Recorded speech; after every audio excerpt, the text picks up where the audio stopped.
Hello everyone, my name is DC Green, and this video is for all the hipsters out there that are using a Nintendo Pro Controller. And this will teach you how to remap the spell wheel and the martial arts so that you can more accurately get the way that the UI looks to match how your buttons actually are on your controller in terms of where they physically are and not actually what the buttons are.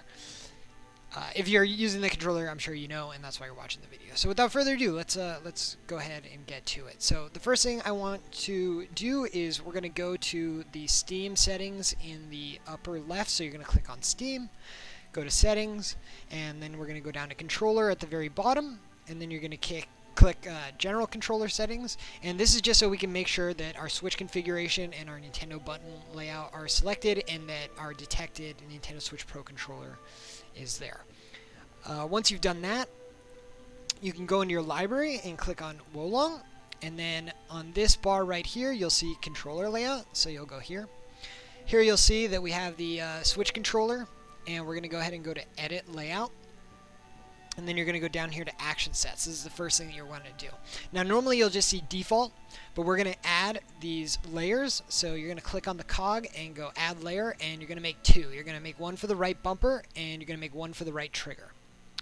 Then you're going to click Buttons, and make sure that Action Set Default is still selected.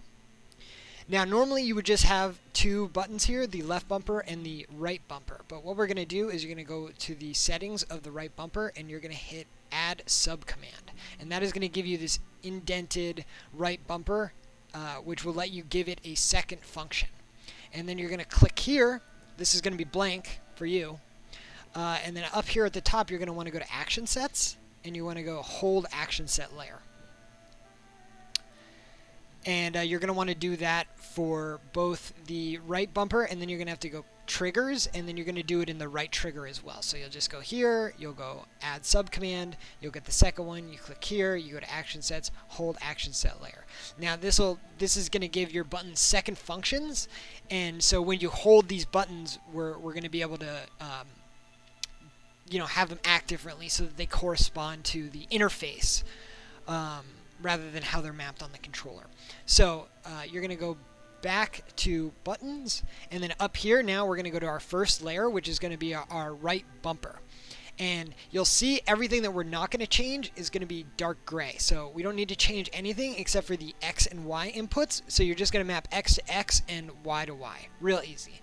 And then you're going to go to the next layer, which is going to be our right trigger, and you're going to map all of them to their corresponding buttons. So A to A, B to B, X to X, Y to Y. And that's it, guys. Now when you go back into your Wolong and you have the spell wheel, when you press A, it will use the B spell, so that the spell that you're using corresponds to like where the button is on your controller, because that's how the interface is laid out, right? You don't want to be pressing the A button and having it use the bottom spell. That's really confusing if you're trying to like play the game on the fly. So anyways, guys, that's going to be it. I want to keep this really short. So that is how you that's how you set your controller up. So I hope this helps and that you have a great time playing the game from now on, and we'll see you out there. So thanks for watching. Peace and love.